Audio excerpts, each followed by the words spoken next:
Good morning everyone. आज हम bacteria conjugation के बारे में पढ़ेंगे। बैक्टीरिया कॉन्जुगेशन एक तरीके का प्रोसेस है जिसमें कि ट्रांसफर होता है एक बैक्टीरिया से दूसरे बैक्टीरिया के अंदर जेनेटिक मटेरियल का through direct cell to cell contact की हेल्प से। और जो ये direct cell to cell contact है सेक्स पाइलस की हेल्प से होता है। ये फर्स्ट जो डिस्कवर किया था वो लेडेनबर्ग और टॉटम ने डिस्कवर करा था 1946 में। इसकी कुछ स्टेजेस होती है, इसकी 4 स्टेजेस होती है। पहले सेल सेल कॉन्टैक्ट होगा, मोबिलाइजेशन होगा, डीएनए सिंथेसिस होगा और फिर सेपरेशन हो जाएगा। सेल टू सेल कॉन्टैक्ट क्या होता है? जब दो बैक्टीरिया एक दूसरे से जुड़ते हैं by the help of sex pilus, उसे कहते हैं सेल टू सेल कॉन्टैक्ट। फिर मोबिलाइजेशन होता है, जो हमारा ट्रांसफर सेगमेंट होगा डीएनए का प्लाज्मिड से डोनर से रिसेप्टेंट की तरफ चलने लगेगा।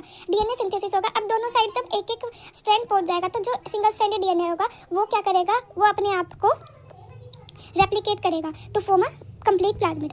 अब जो डीएनए सिंथेसिस होगा, अब डीएनए ने कॉम्प्लीमेंट्री ये बना लिया। अब इसके बाद सेपरेशन हो जाएगा सेल का। अब दो हमें एट द एंड क्या मिलेंगे? 2 F पॉजिटिव सेल मिलेंगे जो कि आगे जाके डोनर की तरह काम करेंगे फॉर फर्दर कॉन्जुगेशन। अब इसमें अगर हम मेटिंग की बात करें, इसमें 3 तरीके से मेटिंग होती है। एक F positive F negative mating, एक HFR and F negative mating and HFR and F dash mating. अब F positive and negative mating में क्या होता है कि F पॉजिटिव डोनर की तरह काम करता है जिसके पास खुद का फर्टिलिटी फैक्टर प्रेजेंट होता है, लेकिन जो F नेगेटिव होता है वो रिसेप्टेंट की तरह काम करता है और उसके पास अपना फर्टिलिटी फैक्टर प्रेजेंट नहीं होता।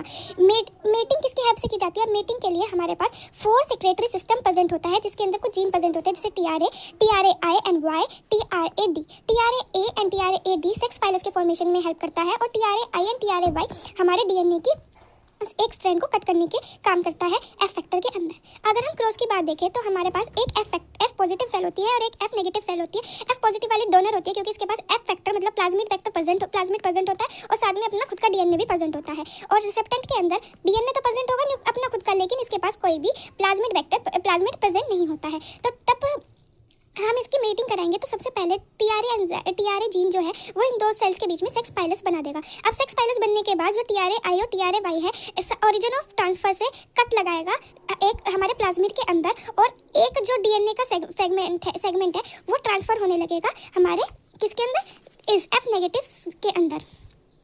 और जो ये ट्रांसफर होगा ये सेक्स पाइलस की हेल्प से ट्रांसफर होगा और हमेशा जो 5 प्राइम है वो एंटर करेगा दूसरे वाले F नेगेटिव के अंदर। ठीक है, अब क्या होगा? अब दोनों के पास अपना अपना सिंगल स्ट्रैंडेड हम F फैक्टर प्रेजेंट है। अब ये F फैक्टर रिप्लिकेट करेगा और अपना कॉम्प्लीमेंट्री स्ट्रैंड का फॉर्मेशन कर देगा। अब कॉम्प्लीमेंट्री स्ट्रैंड अब दोनों के अंदर बन जाएगा तो अब जो ये सेल पाइलस है वो डिग्रेड हो जाएगा और हमारे पास 2 सेल आएंगी F positive and F positive जिनके दोनों के पास F फैक्टर प्रेजेंट होगा और ये फर्दर साइकिल्स के लिए डोनर की तरह एक्ट करेंगे। This method is not used in mapping क्योंकि इसके अंदर रिकॉम्बिनेशन नहीं हो रहा है। इन जो इस एंड रिजल्ट क्या होगा? जो F पॉजिटिव रहेगी F पॉजिटिव और जो F नेगेटिव थी वो भी बन जाएगी F पॉजिटिव।